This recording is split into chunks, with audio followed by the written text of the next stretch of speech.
came to my mind is, and since this whole like Chrome Life show and everything is going to be about being a positive influence on how to live your life as a man, like how to handle yourself as a man. So that kind of triggered me to think this, but I was sitting there thinking,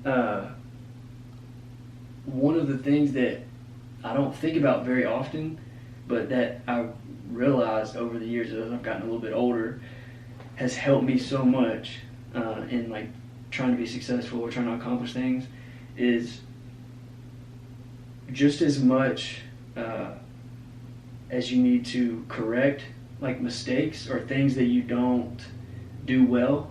You don't try to know yourself really well, but just as much as the actual correction of those mistakes, I think that's what people focus on, and that's like a popular thing is like, you know, what are you doing wrong type of thing. Right. But I think where most people fail is the beginning of that process, and a lot of things that could help them move forward, they think or have a block in their mind, think they can't do it. Yeah. They think that I just don't have enough time in the day. Yeah. Type of thing. I don't have time in the day. I'm not good at that.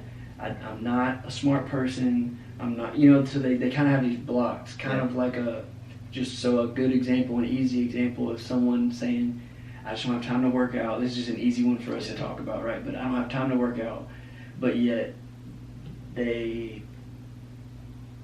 probably on their phone at some point during the day when they don't know, when they're scrolling, or they don't think about it, they're scrolling, they waste time. Yeah. Maybe when they get home from work, first thing they do, come home, or at the end of the night, Netflix for a couple hours. Yeah. Well, you say you don't have time, but really, are you really looking at every single moment of your day and trying to take out anything you can? Right. Or someone who says, I'm just not a smart person, I like, school's not my thing. Yeah. Is it really that you can't do it? Or are you really not, have you expended all options? Are you really not giving your entire self to trying to be successful at school? You know? And I think that the type of person that does the things you're saying is the person with a victim mentality. They are victimizing themselves at all times, which I have been there in my past, and that's the thing that needs to change is the mindset. You know, you can say that your actions need to change, but that's not going to change if you don't change the mindset. You can change your actions for a little bit. It's easy to get on a strict diet for a week. Right.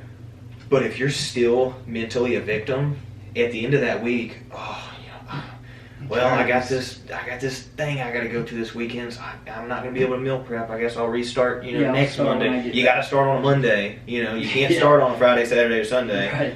When the next week starts, exactly. I'll do this. So I think it's a mentality thing, and if they don't work on changing their mentality, and I think that's going to come through small micro changes throughout each and every day. Simple things like wake up and make your fucking bed.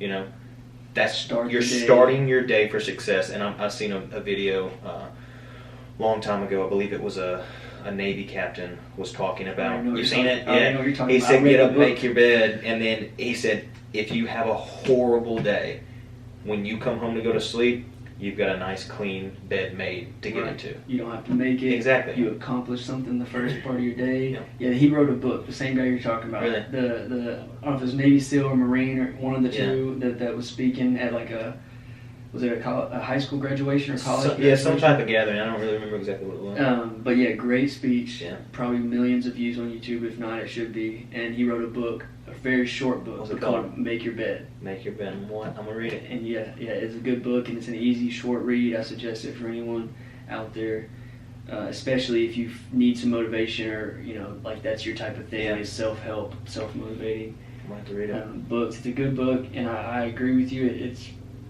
the micro steps versus like looking at the macro. Yeah. And I like to look at everything kind of that way, and that's a good segue into something I would like to talk about too. Is when people look at the big picture, like people think there's this trend of set goals so big they scare you type of thing, or like it set these great goals and go after them and chase them, which is great.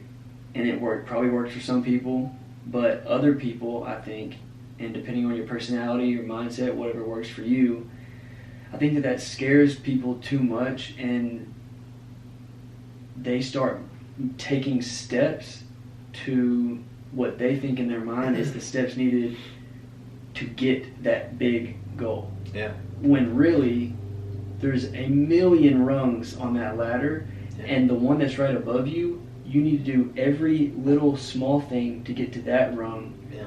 And that's how the people who get to that final big goal do it. They don't just say, man, I want like a mansion.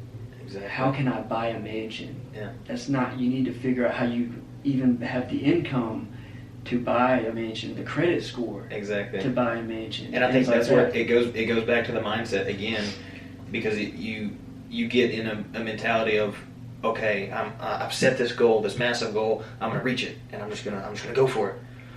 But if you don't set the micro goals, the daily goals of how many hours a day do I need to put forth, on this task to accomplish the next micro goal, to the next one, that after weeks and months of combination of all those micro goals, then you're getting closer to your macro goal. Mm-hmm. And people they overlook that, and that's why they lose their motivation, because they feel like they're not making any progress, because they're not hitting the small goals. Exactly, they're not there yet. Big goal. Yeah, and people ask them,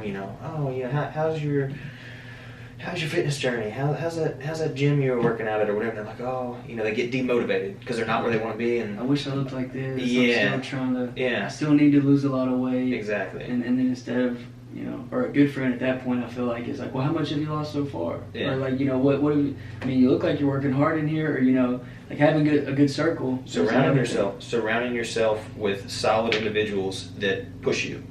I have closed out multiple circles in my life of people that they weren't pushing me towards my goals. They might have been good people, but they weren't pushing me towards what I wanted to go to. Different paths. Yeah, so you got to find your circle that helps push you in your direction, and don't expect them to give you anything. Right. Don't try to find a circle and suck the life out of it, because guess what? If they are already a successful circle, you're going to get booted out. Yeah, you're going to be the one booted out. Exactly. Yeah. They're going to stop calling you. They ain't going to invite you to girls' night out, nothing like that. Yeah, so that's a mindset thing. You got to change it, and basically get rid of the victim mentality. Focus on the micro goals that's going to get you closer daily to the overall goal. I agree. One of the things I was thinking as you were saying that, and then the micro goals and achieving those, doing what you have to do to get to those, is a lot of times I think what intimidates people too is they feel like they don't know what the next step is. They don't know what the next micro goal is. Yeah. But I think this one thing I'm about to say, it really cancels out almost any situation like that. This right here. Yeah. Today, we had, and no one should ever make excuses, but even when we were younger, or the adults that were adults when we were kids, had way more of an excuse. Not having a cell phone, not having internet. Right. Internet came and became a big thing when we were young. For where everyone had internet. Exactly. And they were regularly, the internet was out there for the common population or whatever. Phones and all the information that's out there nowadays, you really do not have an excuse. There's no excuse. You can be good at anything, any task, or if you want to be good at fixing cars, there are so many YouTube channels. You sit down, this is a micro goal, you say, I'm going to watch 3 hours of mechanical content every single day. Mm-hmm. Like your own schooling. Exactly. You put yourself through. Do that for a month. Do it for 2 months. Guess what? You're going to learn how to start fixing shit. Mm-hmm. Then you put that into practice. You start practicing. Trial and error. You start practicing, working on stuff. You offer services to your neighbors. Hey, let me change your brakes. Let me change your oil. Whatever it is. Maybe you start out free. Exactly. To get your name out there. And they're going to say, hey, they're going to tell their friends, hey, he changed my brakes. I bet he'll do it for a decent deal for you. And then that's how you start. People don't want to put in the work and the time. Yeah. They want to. They're going to watch a video think they know how to do it, and they're going to go to the closest shop and see what the shop charges. They're going to charge the same rates. They're going to say, here's my rates, I want my business, here's my new business card. They're printing out their business cards, online, Vistaprint. And, all of a sudden, you're going to victimize yourself after a month because you hadn't got any business and you didn't take a lot of time to learn. So if you fix somebody's shit and they come back to you and say, hey, you didn't really fix my shit, now, you're in a battle of, they're going to leave a bad review. If you've got a page, they leave a bad review, and it's a downward spiral. But if you put the extra time and effort into learning a craft and being really good at it, the word is going to spread. Word of mouth is one of the most powerful terms for business growth, I think. I agree. Because if you come to me and tell me you had a really good experience, I trust your opinion. Yeah. You told me you had a good experience, guess what? If I need that service, I'm going to go try it out. You tell me you didn't like somewhere, I ain't going there.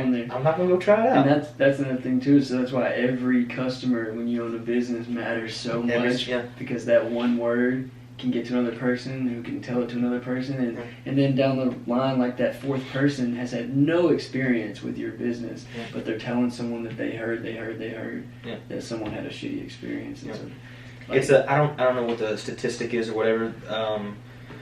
Something like if you have a really good experience with a business, you might tell 1 or 2 people. But if you had a horrible experience, you can tell 5 or 6 people. Okay, that makes sense. Which one's going to spread faster? Yeah.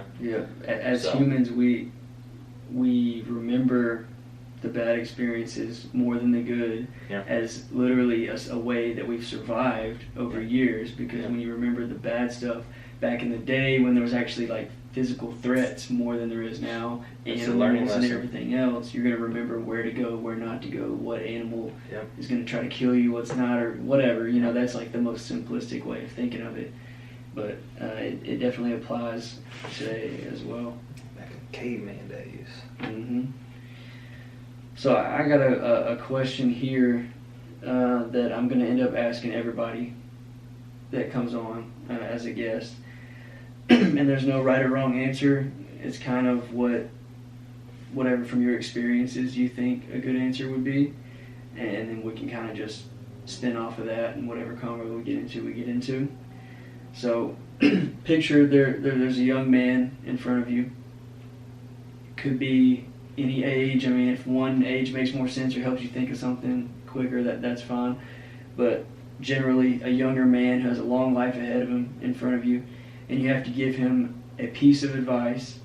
It doesn't have to be the best piece of advice you have, because I'm sure everyone has a million things they would want to tell someone about life or whatever. But just what's a piece of advice you would give to a young man that he can take and use throughout his life that you think would help him be a good man or a better man? Something that I've learned probably in the more recent years, and that I have taken and tried to implement daily, is simply being nicer to people. Like, not just be a nice person in general, but being nicer to people and not immediately assuming someone's a bad person. As humans, we are very judgmental. We can see someone walking down the aisle at the grocery store before you don't know their name, you don't know anything about them. Just by looking at them, you're going to form your own instantaneous judgment, right? So if you can find a way to kind of mold your mindset to where you're not judging people instantaneously like that, spark up a small conversation with them, learn something about them. Then, until you actually know there's something off with them or they're just you will realize most people are not bad people. The way that things are looking on social media and the news, that's what gets attention, is bad people. So that's what gets pushed so much. They want ratings, they want views, exactly. They care about it. I mean, it's obvious at this point those news stations care about that and the views more than they care about giving all of the reality. Seriously, I challenge anyone to take a week off from watching the news, a week off of social media, and make it a point to go out every single day, start 5 random conversations with random strangers, okay?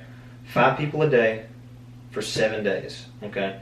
You're going to talk to 35 people, and I bet you probably won't have but one or two people where you're like, he was kind of an asshole. Right. Or something like that. You know, everybody else you can be like, man, that's interesting. You know, they're a cool person. They do a cool thing. And now you're networking. You've gained a relationship. You might find that you can use their services, and maybe the same. You might have gained business from them if if you offer something that they could add value to their life. Yeah. So that's some advice I would give to somebody, honestly, of any age. Because like I said, I'm 24 and I have most recently just taken this advice on to myself. And it goes as simple to say, like an example, I was at the grocery store and getting in the car after loading groceries, and I saw a woman who had loaded her groceries, and then she moved the basket beside her car, in between two cars, and had just set it there and walked back to the other side of her car, and instantaneously I judged her. And I was like, okay, obviously she's lazy. She's lazy. She's not going to take her cart back, and that's just one of those people. It just trickles into, I bet she's a horrible person outside of the grocery store. I bet she's a bad person. And guess what? She was doing something on the other side of her. I don't know if she had a kid. She was putting him in the car seat, something like that. She walked back around. She grabbed that cart and she walked it a good ways back over to the shopping cart rack. And I just sat there in my car for a second and I said, damn. I said I was the asshole there. I passed judgment without knowing a thing about her. And so if you can just take that example and just use that in any aspect when you're coming into a new relationship, or you just meet somebody, you don't know what they're going through, you don't know what has happened recently in their life that might have changed their attitude for the day.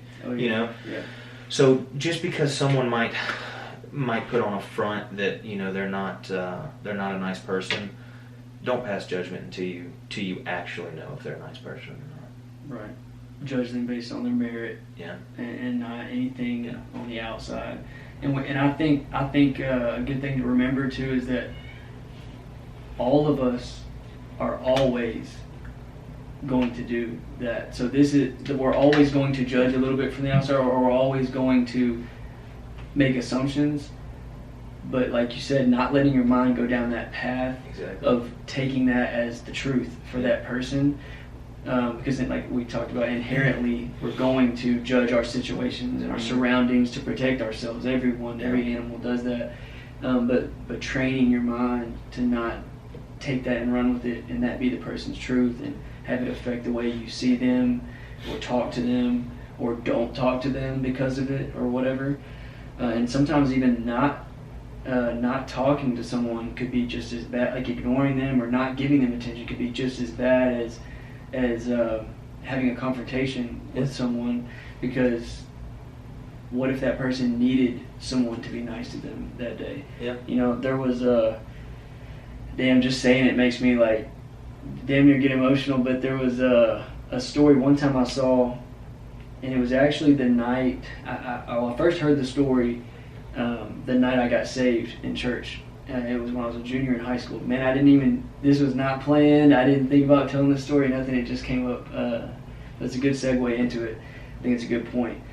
There was a kid. There was a speaker that the church hired to come and talk to the church or whatever. And he was telling this story. So it wasn't his story, but he was telling it about someone else. It was a kid that. And you might have heard it, I think it's kind of a popular story at this point from YouTube and stuff like that, but there was a kid that I guess just had a rough time in high school, had a bad time, and picked on a lot, didn't have many friends and stuff like that. And I guess the story is he had planned to go home on this one day after school and end it, And damn, it's hard to say the story, but he was in the hall and he dropped his books, or someone knocked his books out of his hand, something like that. And there was a kid just walking, in the hall, saw the books get knocked out of his hand or whatever, and he just helped him pick the books up, and was just like, hey, what's your name, man? Talk to him. They ended up going out home to the kid who was thinking about doing that bad, making that bad decision. They went to his house after, like as friends, and just hung out. And then the thought of doing that to himself left his mind, and he ends up becoming the valedictorian at their school. And Chills, at his speech as the valedictorian, he had never told the story, had never told a soul that he was going to go home and do that. And it's because that person was nice to him that one day. That's all it took. Just the simple act of kindness. That kid had no idea what he was going through. He was just being a nice person. Let me pick up your books for you. And, dude, you just saved his life. You know? He had no idea. And that is as simple as it is to just be nice to people. Mm-hmm. That's all it takes. You don't know whose life you are changing. Whether it's a simple smile, a simple hello, let me help you pick that up. Right. The simple things, man. It's casual. Be a nicer person. And you're going to go so much further in life because that transitions into business and everything else. If you want to run a successful business and you're the type of person that is nice to people and you build relationships, talking to someone walking down the hallway or a grocery store, mm-hmm. you've just earned their business. They have a good experience. Like we said earlier, they spread the word. So I don't see any way that could ever be bad advice. Be nice to people. That doesn't mean be a pushover. Right. Don't ever let someone take advantage of you. Yeah. You know? Definitely not. So people, especially as a man, people will mistake your kindness for weakness. It will happen in your life. And the bad thing is you probably won't know it the first time or even the first couple times. You're going to learn the hard way. Yeah. They're going to take something from you. They're going to steal something from you. Bully. Whether it's your time, they're going to bully you for stuff. Whatever it is. And then when you realize that they're a toxic person and you kick them out of your circle, now you can move forward with life. Mm-hmm. So, yeah, don't ever be a pushover either. Don't ever take that for granted. That's for sure. And that kind of, man, this is us like spinning off really well. I'm glad that we're like able to go from point to point and just keep the conversation going. That reminded me of a moment in high school. For me personally, this is like a true story that something that happened to me.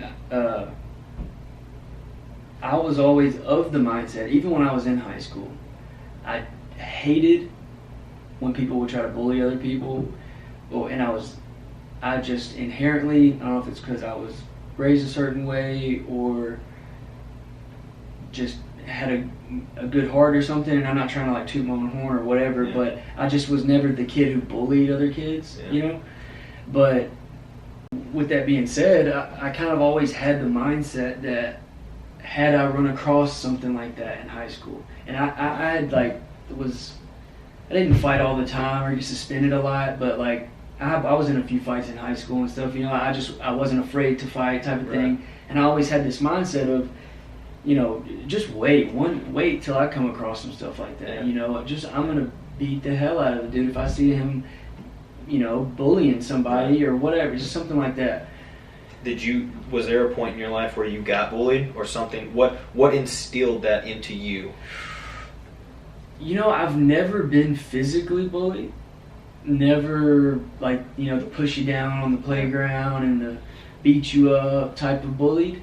So I can't say from that, but there was a moment there was like a period of time and I was in kindergarten, actually.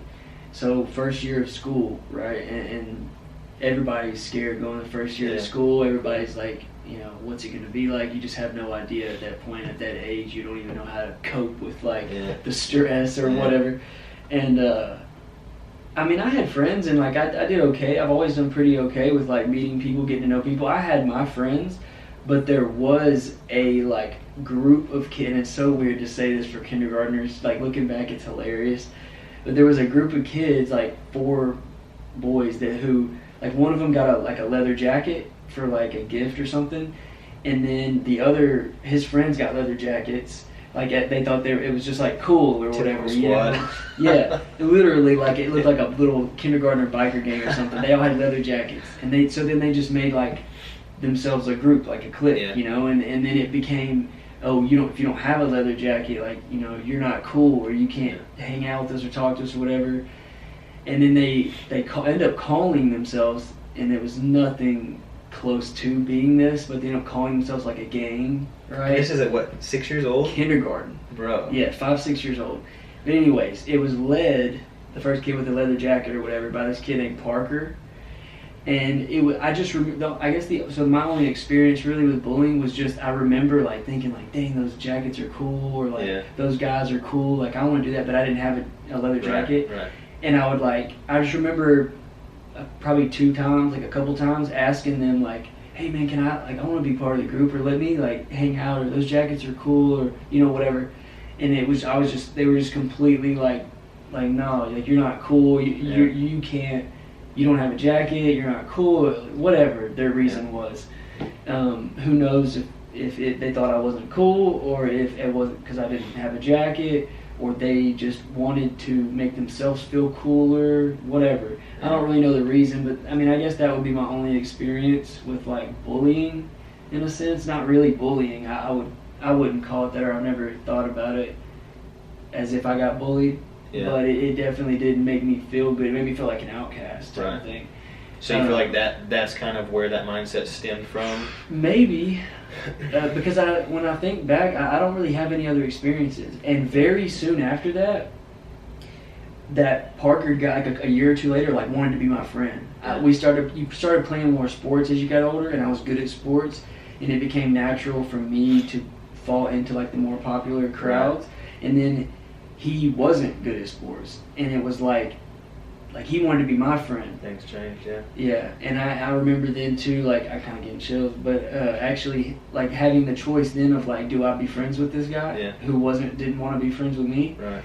And I did. I was friends with him, and part of me probably was like, finally, like, oh, we get to be friends. Yeah. But at the same time, I was thinking, 2 wrongs don't make a right. Yeah, I don't want to be him like he was to me, And it's weird to even think that I was thinking that way in like kindergarten, first, second grade, like that. I was gonna say, dude, young. I feel like I got the mind of a goldfish when it comes to that young.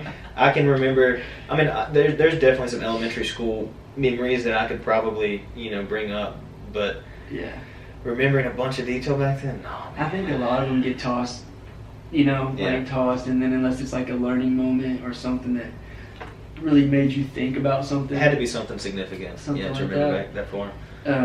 But so the story that I was kind of wanting to I was getting to about high school, is I always had that mentality of like, once I got a little older. When I was younger, it was kind of like I didn't know what to do, how to handle it or whatever. When I got older, I was, kind of always like, let me run up on some shit like that, and I'm going to beat the hell out of whoever it is, and I'm not going to care if I get in trouble. Right. I just don't play that. And I never, there might have been a situation or two in like a football locker room or something where someone was probably getting hazed a little too hard or something. Nobody getting beat up, because I would have never just sat there and watched anything like that. I could never do that.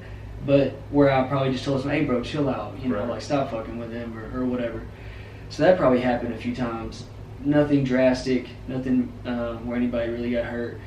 But a moment that hit me, and it reminds me of the kid picking up the books for the other kid in the hallway, is there was a girl, I don't know how much I want to like describe her or anything, and I'll be honest, I don't remember her name because I didn't know her personally, so I don't know if she even would want to be described. But there was a girl that I went to high school with. I don't know if she was in my grade or younger. Decent sized school, so not everybody knows everybody. Right. But she was walking with a lot of books in her hands, like the big stack of books, kind of like the cliche of like the nerdy kid or whatever you want to say about the person that's carrying a lot of books. They take school seriously, whatever you want to say. But I didn't know that she was there, but she was like, the hallway was really crowded, a lot of people coming to and from. It was like right before the bell, so everyone's like trying to get to class. Yeah. And I was walking with a couple of my friends to study hall, which was in the gym at the time. We were going to go shoot basketball, and we were on the way excited because we were trying to go shoot basketball, right? Like our period off. And she was apparently behind us in the hall, and I just heard this like someone dropped books or something. So I didn't see what happened, but everyone kind of heard it in the hall, and she was probably 10, 15 feet behind us, and like we kind of looked back, and then like I took a double take because I didn't see it first. There was so many people in the hall, and then when I took the double take, she had already picked up a couple and had like 2 or 3 books left. and I couldn't tell who did it. So it's not like I could have ran up on. So she didn't just drop him. Somebody knocked him out of her hand. Yeah, that was the thing. My friend who was talking to me, I think he was kind of like we are. He was a little bit in front of me, and he was talking to me, but he could kind of see out of his peripherals behind us. Yeah. And I was like, what? What happened? So let me explain it in detail though. So I look back. She had a couple books in her hand. She already picked up, but she had a lot, and so she was trying to pick up like 2 or 3 more. So first of all, I didn't see who did it, so I didn't know who to run up on or what to do, whatever. Right. But the first thing I could have and should have done is, even if I had to run back to her, help her pick those books up. Exactly. Yeah. But my mind jumped to. It's kind of hard to. It's really not even like an emotional thing, but it's just making me think back to what I was feeling, Yeah. My mind kind of jumped to me. It jumped to what I wanted to do to the person who did that to her. Right. When I should have been thinking about her. Right. And so I was focused on who the fuck did that, And so I asked my friend, I was like, did you see what happened? What happened? And we kept walking. And he was like, yeah, I think those tall kids, there was like 3 tall kids that were basketball players. Mm-hmm. He was like, I think it was those tall kids, like they knocked it out of her hand. And I looked back on the double take, and like right after a couple steps later, and I didn't see the tall kids. I was like, did they go around that corner? Or like, where did they go? He was like, I don't know, I didn't see. And then the bell rings, and I end up just going to class. So thinking back, it's like, first of all, I should have went and helped her pick the books up. My focus should have been on her, not on myself wanting to do, like, harm someone else. Trying to look like the hero. Trying to look like the hero. It's kind of like a selfish feeling, And it was like maybe a week later, I was going to the restroom or something between periods, so like no one's in the halls. And I'm walking up the stairs, and there's like 2 flights of stairs, and when I'm coming up the second flight of stairs and there's no one in the hallway or stairs or anything, she comes around out of the hallway to come down the stairs, and it's just me and her in the hallway. And she never saw me in the situation because I was way ahead of her and all that. And I passed her and I was like, that's that girl, that had dropped her books. And I had been telling myself for a week, if I see her again, even though she had no idea that I even saw what happened or maybe even who I am or whatever, I'm going to tell her, because I felt like I needed to do this for me. Right. I'm going to tell her that I saw what happened, and that I'm sorry I didn't go help her pick the books up and stuff, So I passed her in the hallway, and she's going down the stairs, and I just stopped, and I'm like,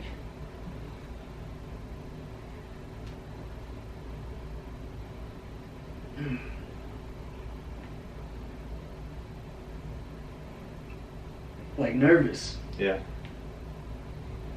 Nervous to bring it up. I mean, that's a tough situation where, it takes like 30 seconds of courage to bring that out of you and be able to say it, especially to someone you've never spoke to. You don't know how they're going to react. You don't really know what you're going to say or how you're going to react, how the conversation's going to go. Right. So that's a tough one to get into and start. And it was, and I knew I was kind of picturing the situation. So, or like looking back, like I had it pretty easy in high school, and I was a pretty popular kid. If I'm just shooting straight and being honest. And there I am, the popular kid who has it easy, nervous to go talk. Okay, sorry about that, y'all. I'm gonna have to finish up with a summary of the end of that story. We had some technical difficulties. I wasn't able to keep the last bit of footage, so I'm gonna finish it here by myself in the studio, and then to get this posted so y'all can see it. But to sum up that story at the end, there I was nervous as the popular kid of the two to go talk to her, and I needed to do that for me. I felt like, which I still don't know how to feel about that. Was it selfish? Is it not? To be thinking still about myself in the situation, but I felt like I needed to talk to her and tell her how I felt and that I was sorry for my own well-being. So when I had the chance, sitting there, I had a few moments to think. I knew it wasn't long before she went off to whatever class it was she was headed to. I wasn't going to be able to catch up to her. I may not see her again. It may be a long time before I see her, blah, blah, blah. So I had to think for a few moments real quick, and I decided, no, pull the trigger, do what you said you're going to do, man up, So went back down the stairs, caught up with her. I said, hey, introduced myself, said, hey, I don't think you know me. the other day I was in the hallway, you didn't see me, but I saw that your books had got knocked out of your hands, and I didn't help you pick them up. And I've been feeling bad about it, and I told myself next time I saw you I would apologize, let you know that I should have picked up the books, and that I'm sorry for making that mistake in that moment. So I told her that, and she got real red in the face, and she was upset. She didn't take it very well. She said, you should feel bad. You should feel bad for what you did. You should have helped me. And I didn't know how to take that, to be honest. Part of me felt like, well, I guess I got what I deserved. And then part of me kind of wished, I kind of wished that I would have got a better response. But at the end of the day, I didn't do what I should have done. She had every right to be upset. So, hats off to her for having the wherewithal to tell me how she felt in that moment and not hold back how she felt. You live and you learn from these moments, and so the key thing is that I should have helped her at the very beginning of the story, and not been so focused on what I wanted to do to whoever was bullying her, because at the end of the day, that's a selfish way to think about things. And I'm glad I did what I did and went and apologized to her. It made me feel better about the situation, even though it wasn't a very smooth reception of what I was trying to dish out. But I'm glad I did it. But the key thing to remember in all of this, you need to be nice to people at all times, because you don't know how it's going to affect their day. You don't know how it may affect their life. What I did may or may not have had an effect on her life, but it doesn't matter. The point is that you take those moments, you take advantage of them, and you strike while the iron's hot, and you be nice to people, and you help people. Don't judge them. Judge the person on their merit and what they show you of themselves and how good of a person they are, not just what you see of them. Don't be selfish in those moments. Be nice to people, just in general, y'all. It will take you a lot farther in life. You're gonna make a lot less enemies. You're gonna have a lot more connections. You're just gonna have a lot smoother of a path. And like I said in the first episode of the show, I'm all about not taking steps backwards. So when you leave a lasting bad impression on someone, or when you were mean to someone or rude to someone because of whatever's going on in your life, or whatever judgment you passed on them, it has a trickle effect. That's gonna wrap up this episode of the Chrome Life, y'all. We had our first guest, Joe Cartwright. I'll put his social media information in the description box as always. I'll do that for every guest, and you can always find mine there. If you guys like to support, you can follow us on Instagram, subscribe to the YouTube, give the video a thumbs up, hit that bell button so you can get a notification every time a video is posted. And I hope that anybody out there who watched this could gain a little bit of something from it, if not new knowledge, at least a reminder to be nicer to people, and maybe even some other stuff that we talked about. We hope to continue to be good role models for y'all and try to grow as men, as friends, and in a friendship, and separately as well. So I appreciate you even watching and getting to this point if you're listening right now. Spread the word, send this video to anyone you think it may help. Let's make this a movement, because that's how we're going to do so, is you helping us by spreading the word and sharing these videos. So thank you guys for the support. I'm out. God bless.